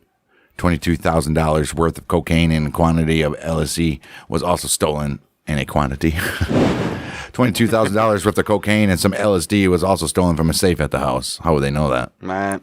Prior to his death, Flamberus had resisted the Angels' move into prostitution, narcotics, racketeering. Right? He's like, come on, man, we're already getting enough trouble with all this other shit. Now you want to get into prostitution and narcotics, racketeering? His successor as San Francisco chapter president, Flash Gordon Gary Grow, operated a brothel in partnership with Otis Buck Garrett, president of the Nomads chapter in Vallejo. Wanted him out. Well, Flamberus was laid to rest at Cypress Lawn Memorial Park in Colma on January 15th. And his Harley Davidson motorcycle was buried with him 3 month later, April 22nd. Oh, shit. That's loud. Do whatever you want. I guess. His funeral was attended by approximately 200 members of the Hells Angels, including the ones that killed him, right. and other motorcycle clubs from as far away as Hawaii, Anchorage, Alaska, and Lowell, Massachusetts. Oh, shit. Wow. Although police at the time suspected 2 or 3 possible motives, the murders have never been solved. Of course. The house in which Flamberus and Barrett were killed was burned down in an apparent arson April 24th, 1977. Well, you know damn well that was happening. That's 3 months after. 3 days after they buried his bike. Oh, shit. Maybe they... Wow. 3 members of the Angels Los Angeles chapter arrested 6th of January, 1978, connection with the theft of 2,000 pounds of dynamite, Damn. which was stolen from a construction site in San Diego County. Hey, just construction sites, just why would you not lock it up? Right. The trio were found in possession of the stolen explosive, as well as a machine gun and other weapons. Following the seizure, search warrants served on the residence of all known members of the Los Angeles Hells Angels. Oh, shit. Geez. When serving a warrant at the home of chapter president Ora Ray, Indian Ray Glore, police found him dead with 9 .22 caliber bullet wounds to the head. Holy shit, 9? You're a little insane. You don't need 1. Jeez. Well, 22 is not bad. Maybe 2. 22 is not bad. 9? Big. Wow. Well, safe to say he didn't kill himself. I mean, Good. maybe he tried the first time. Officers discovered files on every Hells Angels member in the United States and Europe at Glore's residence. Oh, shit. Wow. According to the statement given to investigators by one of the Hells Angels arrested in the explosive seizure, by the name of Old Man John Noble, Glore was assassinated over a personal dispute with Russell Baya, who was a senior member of the Oakland chapter. Oh, wow. Noble claimed to have been present at a meeting of the California chapter officers in Oakland at which a majority of the participants voted in favor of killing Glore. Oh, so get this shit. fucking guy out of here. Damn. And these are chapter presidents. Right. This is insanity. Holy shit. Bert Stephenson, Sergey Walton, both members of Hells Angels Oakland chapter, charged with weapons and narcotic violations when the Popo found loaded pistols, hand grenades, tear gas canisters, blasting caps, 3 bags of cocaine, $8,911 in cash in the car in which they were traveling after they were stopped for speeding. So, why would you idiots? They stopped in Sacramento for speed in March of 1972. Walton pled guilty to cocaine possession and appeared as a witness during the trial of Stephenson, who was convicted on 5 felony charges of possessing narcotics and transporting explosives on February 16, 1973. So I'm guessing Stephenson was driving, because whoever's driving getting possession of all that shit. So Walton pled guilty to cocaine. He was like, I had the cocaine. But all that other shit was, Bert. Right, he got charged with transporting explosives. That dude was Bert. He was driving a car. Right. Members of the San Diego Hells Angels chapter were suspected in the theft of 2,000 pounds of dynamite from a construction site. Yeah, they were suspected in that theft of the dynamite at the construction site. Oakland chapter member Sergey Walton was arrested in October 79 and convicted in March 80 of possessing a machine gun. Oh. He fled from the San Francisco County Jail March 24th, 1981, while awaiting transfer to a federal prison in Illinois, he was going to serve an 8-year sentence.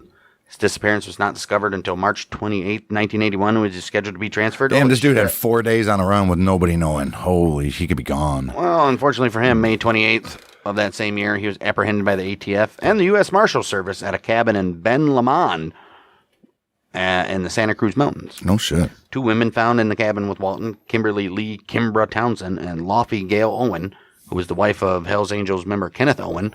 Why is she there? Were charged with harboring a fugitive. 2 machine guns and accompanying ammunition were also found. Can't have a machine gun without ammo. Right. He was then sentenced in February 1983 for the jailbreak to 10 years in prison to be served consecutively with the prior 8-year. Okay.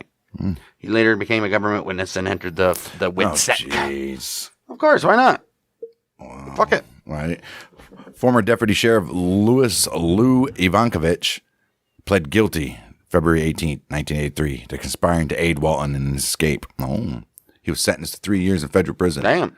Walton, dead October 19th, 2006, age 62. How do we know? He was in witness protection.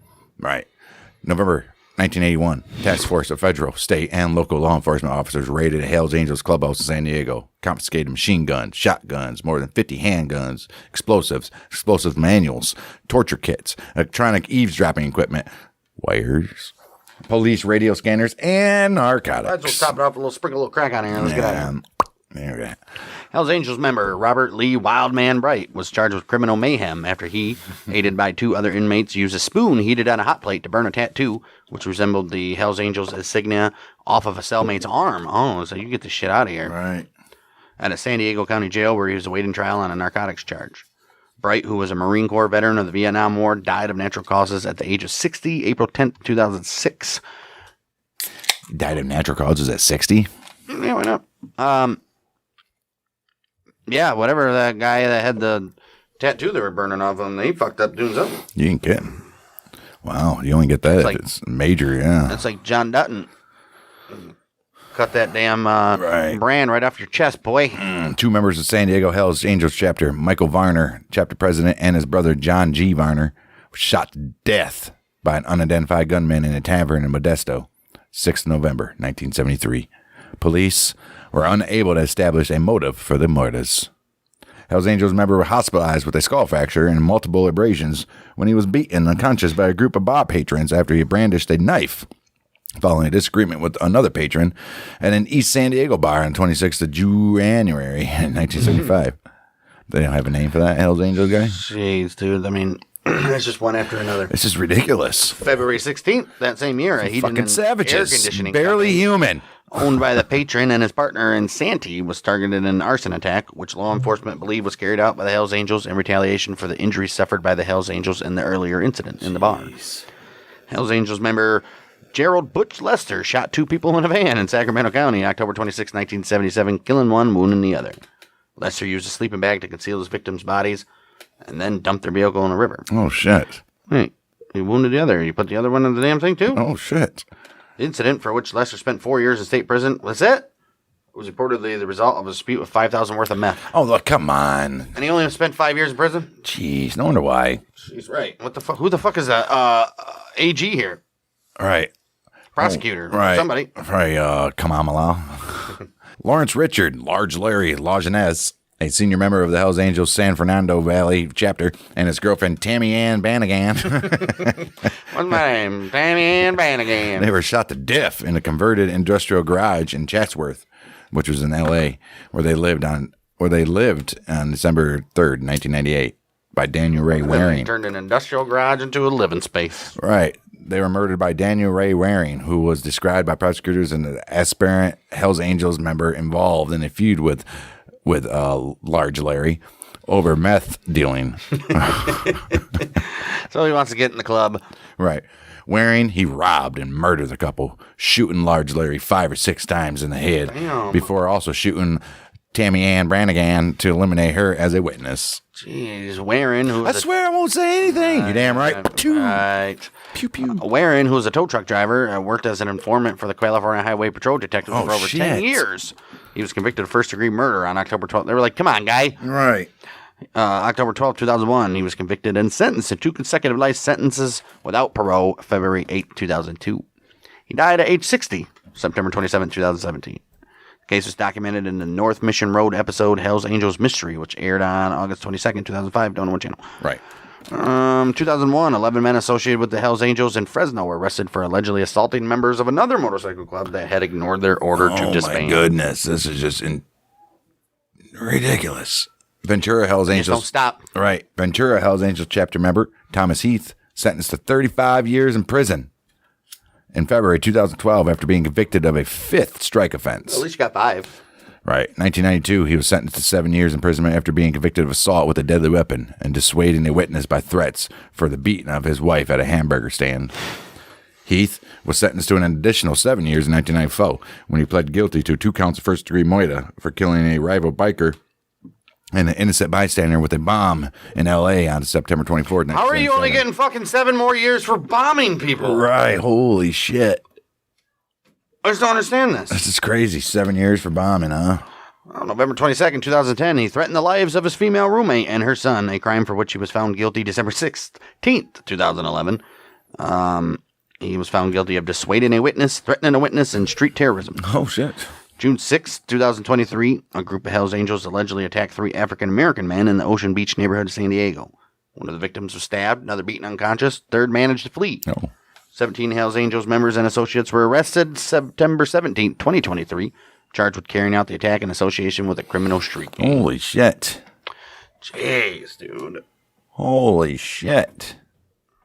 Now we're going to take a look at, like, legit murders we know these guys committed, I guess. All right. 3 Hells Angels members and one of their girlfriends were charged on March 8th, 1972 with the murder of Bradley Parkhurst and Alameda longshoreman who was beaten and stomped to death in the basement of an Oakland home on the 24th of February.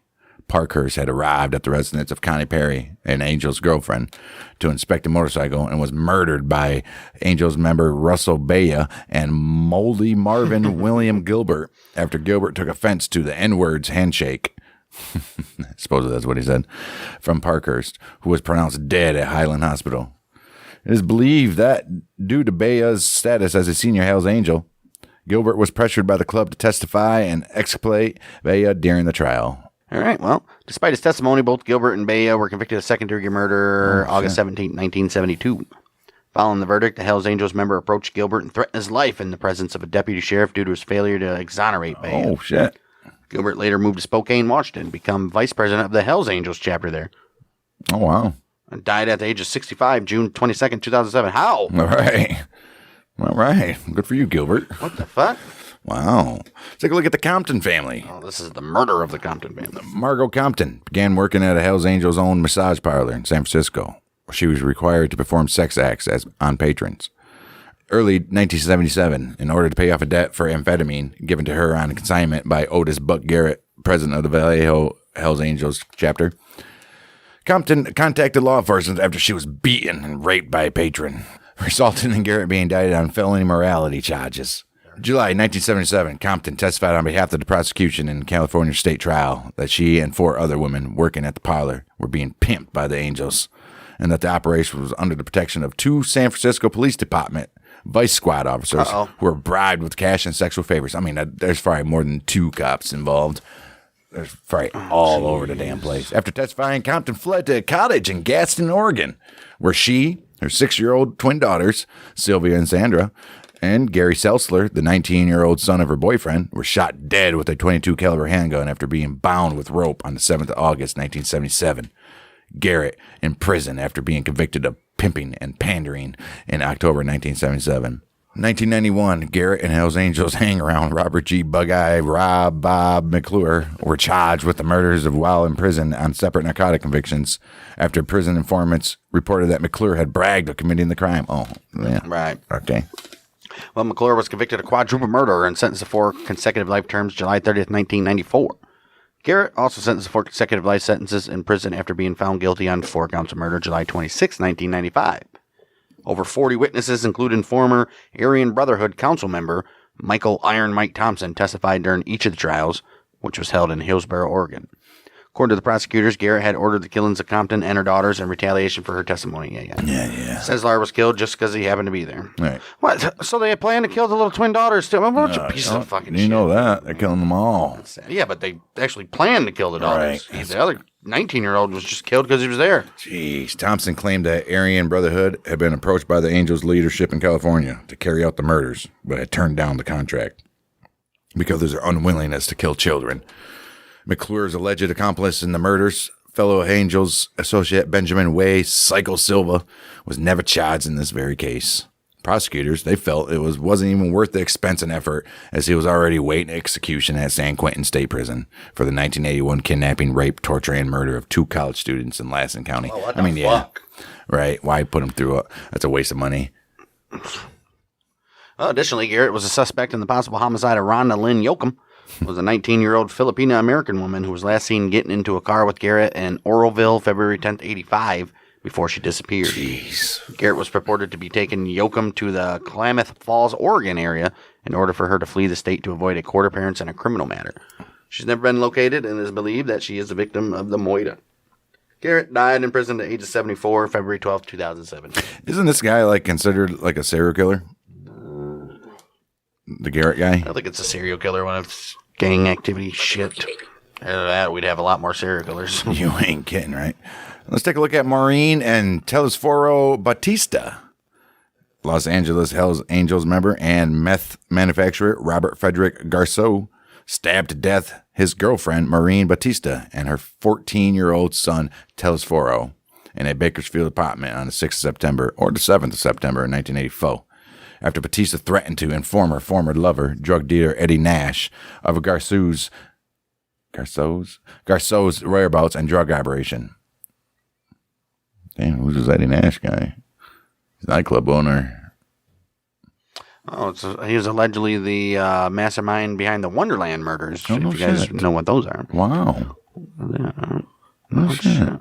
Look at this guy. So he was scared of Nash, probably, then, huh? Well, something like it. She's like, I'm gonna tell him where he is. He's gonna fucking murder you. Right. Oh, yeah, bitch. Motherfucker. Right. You die. You die. No, you die. Nash had previously paid Garceau to fulfill a contract which he failed to perform, and Nash was subsequently searching for him. Oh, that makes sense.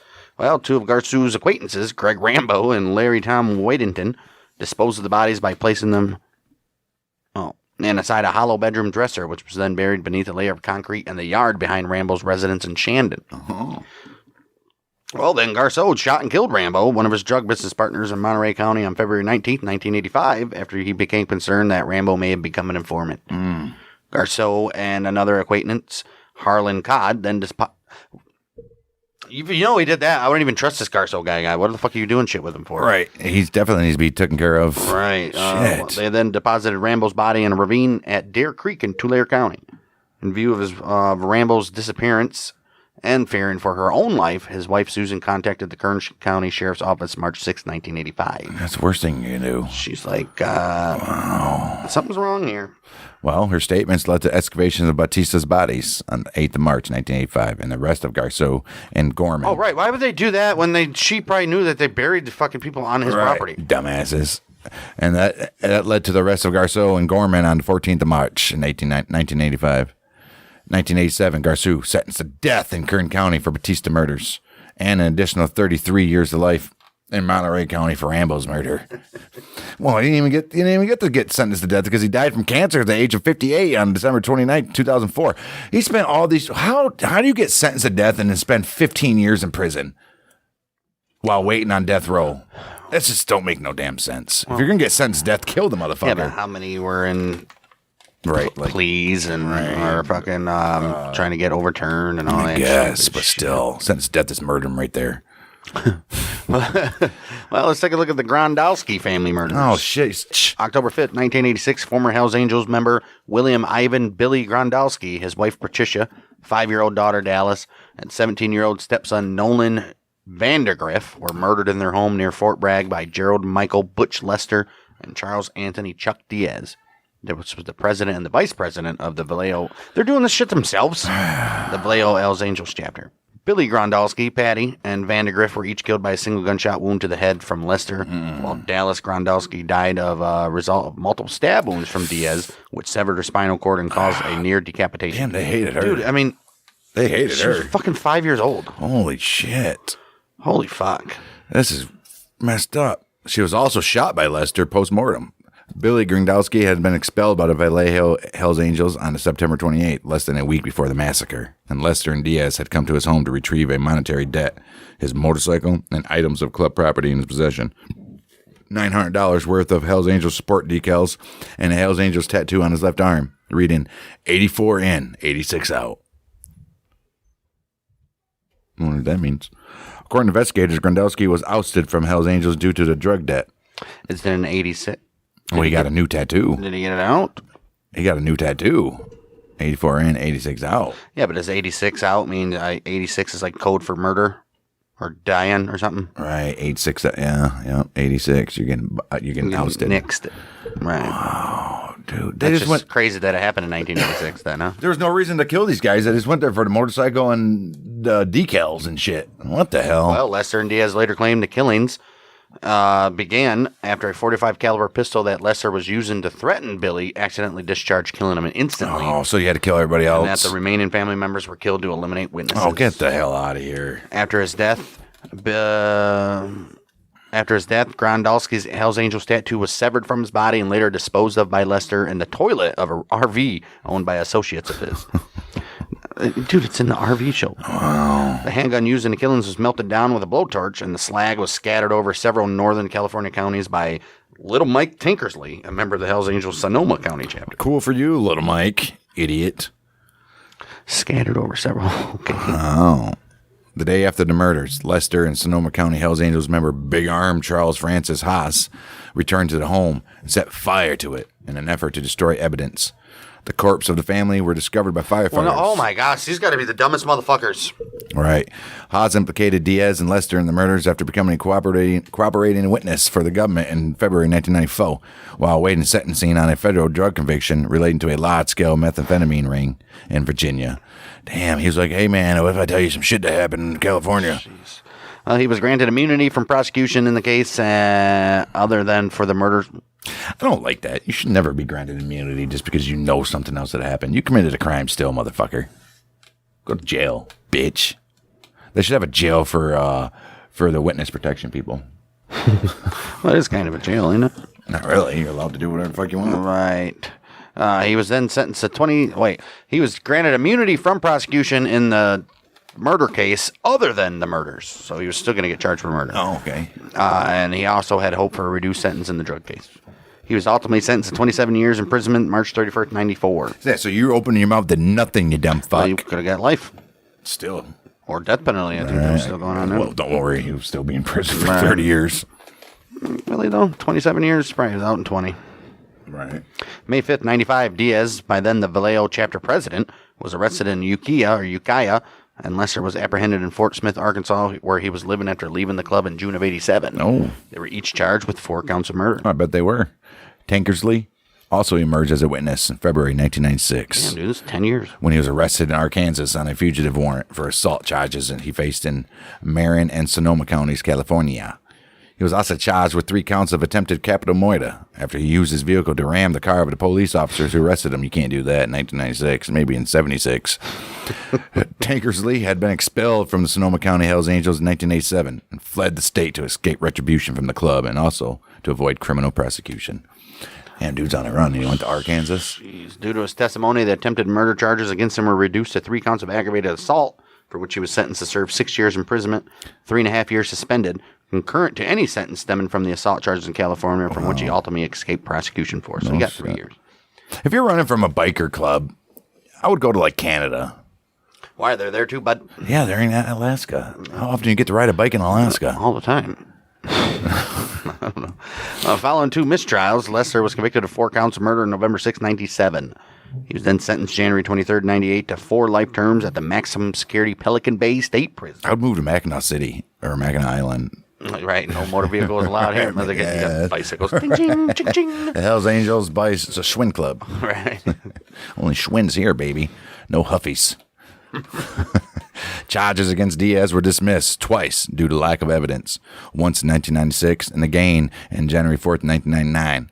But he was re-indicted on 25th of October 1999, charged with the murder of Dallas Grandowski. Diaz, convicted of first-degree murder on the 5th of May, 2004. Sentenced to serve 26 years to life in prison on the 10th of June, 2004. 3 co-defendants, Mary Ann Hodgkins, Sonoma County Hells Angels member Robert L. Huffman, and Sammy Louise Lester, the wife of Gerald Lester. They were convicted of conspiring to obstruct justice. Sammy Lester sentenced 2 years and 8 months in state prison, fined $200 on May of 27th in 2004. He was fined 200 euros for some reason. I don't know why. Let's check, but yeah. Huh? Yeah, check. Huffman sentenced to 1 year and 8 months in jail on 10th of June 2004, and Hodgkins was given a 3-year sentence ordered to pay $600 restitution on June 29th, 2004. Let's take a look at some targeted law enforcement personnel here. San Jose Police Department Sergeant John Cracked survived an attempt on his life when a bomb detonated near his car February 19th, 1977. They love bombing people in the 70s. Sure they did. Crack, who was in charge of all San Jose Police Department motorcycle gang investigations, had been involved and arrested. No, of course he had. Right. And he had testified against club members on several occasions. All right. James Ezekiel Jim Brandes, vice president and former and enforcer for the Oakland chapter, was charged with the attempted murder of Crack, as well as other crimes as part of a racketeering case against the club June of 79. Okay. His first trial ended in a mistrial July 80, as did the retrial in February of 81. Oh, shit. Don't let this piss you off. These guys are like, mistrial? What the hell? Vallejo Hells Angels chapter member Kenneth Owen is charged with 2 felony counts after police discovered meth and prohibited firearms, a Derringer 2 rifles, and an Ithaca 16-gauge shotgun at his home, a rural property in Solano County. That's where they found it. They did that during a raid by Solano County Sheriff's Office's narcotics detective Bill Zerby. Now the cops gets a freaking nickname. Right? I mean, what the fuck? That happened on June 21st, 1977. November 14th, 1977, Oakland Angels chapter vice president James Patton Sleepy Jim Brandes found to be in possession of a pound of meth, which was hidden behind a threshold plate in the door of his Lincoln Continental, as well as a police radio, a radio band directory, a homemade police siren, blue flasher, a pocket-sized tape recorder, radio transmitter, and a device for detecting surveillance equipment after he was pulled over by Zerby and his partner, Inspector Richard Grundy. Damn, dude, that's all like... Isn't that a crime? He was like trying to impersonate a police officer. Right. It looked like. Also among the contraband was a military handbook on booby traps and an address book containing the home address, phone number, and the license plate number of Zerby. Oh, so shit! He had a handbook so on. Zerby pulled this guy over and then found basically a plan to kill him by this guy. So he had a handbook on bras.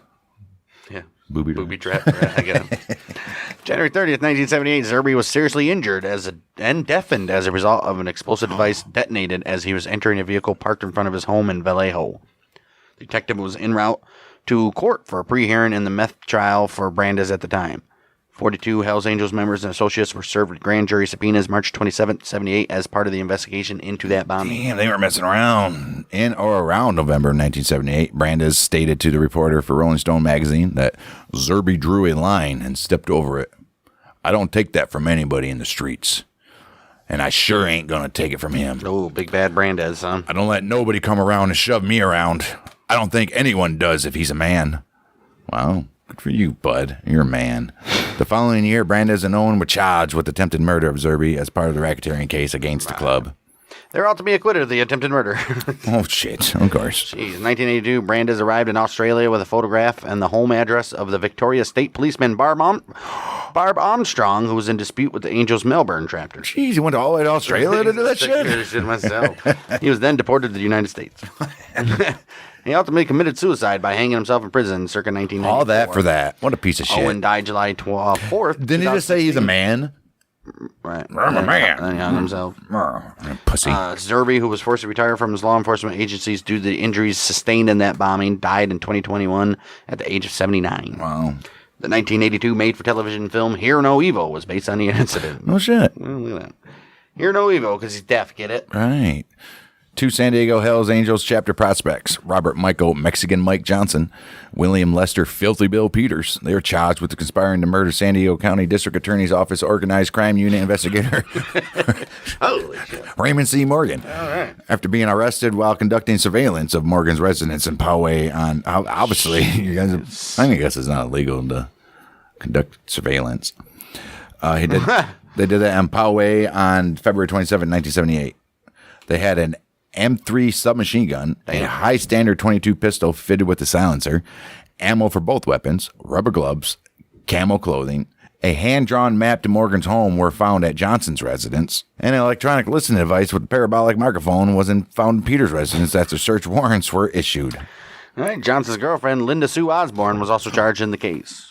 Morgan, who had been assigned to investigate motorcycle gang activity in the area in 1975, retired from law enforcement and fled California with his family due to intelligence reports there was a $50,000 bounty on his head. Yeah, that would be a smart thing to do. It is believed that the San Diego Hells Angels obtained permission from the club's Oakland mother chapter to carry out the attempted assassination. I don't know about that. Of course they did. Right. 4 police officers were fired and another 4 were suspended as a result of a brawl between policemen and the Angels members outside the Hells Angels clubhouse in Oakland, 2nd of April, 1978. The fight began after 2 patrolmen began issuing citations for public drunkenness to the bikers, who had gathered to attend a meeting and a birthday party, and 41 patrol cars later converged at the scene. Holy shit. Oakland police officers manning the command post during Hells Angels members' funeral came under fire from a drive-by shooting carried by a club associate who opened fire in frustration at their presence. He fired shots, then left before returning and firing again. No casualties reported. All right, I think we're going to wrap it up on the RICO case investigation on these guys. 33 members and associates of the Hells Angels, Oakland, San Francisco, Marin County, San Jose, Los Angeles, and Vallejo chapters, including Oakland chapter president and reputed national leader Sonny Barger, were indicted on the RICO statutes June 13, 1979. Oh, shit. 21 of those arrested during the large-scale raids involved approximately 200 federal agents on the day of the indictment. Holy shit. Ultimately, 18 defendants stood trial as a result of dismissals and other legal maneuvers, while others remained fugitives. Prosecution, representing the federal government, attempted to demonstrate a pattern of behavior to convict Barger and other members of the club of racketeering offenses related to guns and illegal drugs. 2nd of July, 1980, following an 8-month trial in which 194 witnesses testified. Guess what? Mistrial, baby, when a jury failed to reach a verdict on the primary counts of racketeering conspiracy against the 18 defendants. How? They had gotten to. Well, on the remaining charges, which included drug possession and firearm offenses, 6 of the accused, who were Ronald Elledge, John Palomar, Alan Pizarro, Manuel Rubio, Donald Smith, and Bert Stephenson, were convicted, while the remaining 12 were acquitted. Of course. Damn, Alan Pizarro, you got acquitted for murder, but they're like, we're going to get you eventually. Right. August 12, 1980, the government returned a superseding RICO indictment, which omitted the allegation that the Hells Angels itself constituted a criminal enterprise against 14 defendants, including some of those in the original case. Really? 11 of those stood trial. Oh. In addition to the racketeering charge, a second count of the indictment charged James Brandes with the murder of fellow Hells Angel Ray Kefauver and the attempted murders of San Jose Police Department Sergeant John Crack. And yeah, we already know. These guys were already charged. I know we all this talking shit. about that. Get the fuck out of here. Let's take a look at Operation Rough Rider. Members and associates of the Hells Angels Sacramento, San Diego, and San Francisco Bay Area were arrested and charged with racketeering and drug trafficking May 2nd, 1985 as part of Operation Rough Rider, which was a 3-year FBI investigation into the club. 6 were arrested, including San Francisco chapter president Gary Kautzman, and 40 firearms were confiscated in the Bay Area. That's it. Damn. The operation it took 3 years. No, you got was 40 firearms. Right, come on. The operation involved approximately 1,000 law enforcement personnel, resulted in the arrest of a total of 133 Hells Angels members. That's like and associates. That's like $10 million worth of people. That's it also had about 50 raids in 11 states and the seizure of $2 million in cocaine, marijuana, meth, hashish, PCP, and LSD, as well as weapons including Uzi submachine guns and rocket launchers. Ooh, some Uzis. Well, at least they got $2 million in fucking drugs. Right. Much of the intelligence. Just gonna go over. They're just gonna sell it right back to some fucking drug dealers. Right. Much of the intelligence that led to the indictments was provided by Kevin Bonner, a undercover FBI agent who infiltrated the club for 26 months and made drug deals with various chapters. He purchased meth and cocaine from Kautzman, on 5 occasions between 4th of June and November 6th, Okay, 1982. well, idiots. Right. Let's think about probably the biggest thing against these guys, which was Operation Caucus. Cacus. C-A-C-U-S. Caucus. November 10th, 1987, 13 Hells Angels, including Sonny Barger and his second-in-command, Michael O'Farrell, were arrested on drugs, weapons, explosives, and conspiracy charges during 26 raids carried out by 250 ATF, FBI, California State Police personnel in the San Francisco Bay Area, which also resulted in the seizure of over 100 weapons, more than $1 million in cash and narcotics, and 3 meth labs. Ooh, now they're getting somewhere, right? Approximately $1 million in cash were discovered at the Oakland home of Kenneth Owen as well, a club member arrested for meth distribution. The raids were the culmination of undercover organized crime drug enforcement task force, which was called Caucus. Right. The operation in the Bay Area was executed it was called the OCDTF. Operation Caucus. Right. The operation in the Bay Area was executed in synchronization with raids on various other Hells Angels chapters in 4 other states, producing a total of 38 arrests, and concluded a 2-year investigation of the club, which commenced in 1985 after Anthony John Tate, the sergeant at arms in Anchorage. How much crime can you do in Anchorage? A lot, man. Right. Sergeant at arms of the Anchorage chapter volunteered to become a paid FBI informant. Paid, too. He's like, I'm sick of these 6 months of lights. Right. I need darkness. Traveling the country at government expense, Tate made documented purchases of weapons, explosives, drugs from the Hells Angels. He also covertly recorded club meetings by wearing a wire. Owen was convicted of selling 3 pounds of meth to Tate and was sentenced to 41 years in prison. Jeez. Holy shit. And a $2.1 million fine. Holy shit. Damn, he would never pay that. All right. That was in 88. Barger and O'Farrell were among 10 Hells Angels from California and Alaska extradited to Louisville, Kentucky to face trial for conspire to transport firearms and explosives across state lines in order to kill members of the Outlaws. Oh, remember when they killed right. the John Cleve Webb guy? Wow. Well, Webb, he was the president of the Anchorage Hells Angels chapter, who was shot and murdered by... His sister lived there or something. Right, who shot and murdered by 2 outlaw members outside a bar in Jefferson County, Kentucky. That happened on the 12th of August, 1986. Barger, O'Farrell, convicted of conspiracy on 28th of October, 1988. They have to cancel their Halloween party. Other members of the California Alaska... Convicted. Did they go to jail right away? Maybe. Other members of the California Alaska chapters were convicted on state drug and firearm charges, either side of the federal trial. Okay. O'Farrell shot and stabbed to death by 2 men during a bar fight in San Leandro on the 6th of June in 1989 while awaiting sentencing. Damn. Surprised they didn't let him out. Barger, he served 3.5 years of a 4-year sentence at FCI Phoenix in Arizona and was released on the 6th of November, 1992. Good for him. Owen, he died on the 4th of July, 2016. It's only about the 4th time this has been said. Yeah. $1 million bounty was allegedly put on Tate's life by the Angels. Yeah, allegedly. And finally, we're really gonna end it now with crackdowns on these sons of bitches. I mean, how much more crackdowns can you do? It's been 30 years of crackdowns. It's been 30 years. April 29th, 2011, Ventura County Sheriff's Office gang unit detectives raided the Ventura Hells Angels chapter during a club meeting, arresting 5 members on charges including being under the influence of meth, possession of marijuana, for sale or possession of a deadly weapon. Oh. Among the arrested was George Christie. We'll get to this fucking guy, who was this is George Christie III, who was the son of the guy we'll fucking get to, which is George Christie Jr. Yes. The raid followed a 3-week investigation into the theft of a gun safe from a home in Ojai. Ooh, that's some time there. 26 members and associates of the Hells Angels were arrested in federal drug charges and raids by SWAT teams of the FBI and the San Diego Police Department and the Oceanside Police Department. I will be on in on this. Right. They did that in 19 locations across San Diego County on the 29th of September in 2011. Additional 6 defendants already in custody as well as 4 fugitives were named in an affidavit. Thousands of dollars in currency, 10 firearms, and narcotics were also seized. The charges stem from a 2-year investigation conducted by the FBI's Violent Crime Gang Task Force, which investigated meth trafficking and violent crimes committed by the San Diego charter of the Hells Angels. So much money wasted on these people. Right.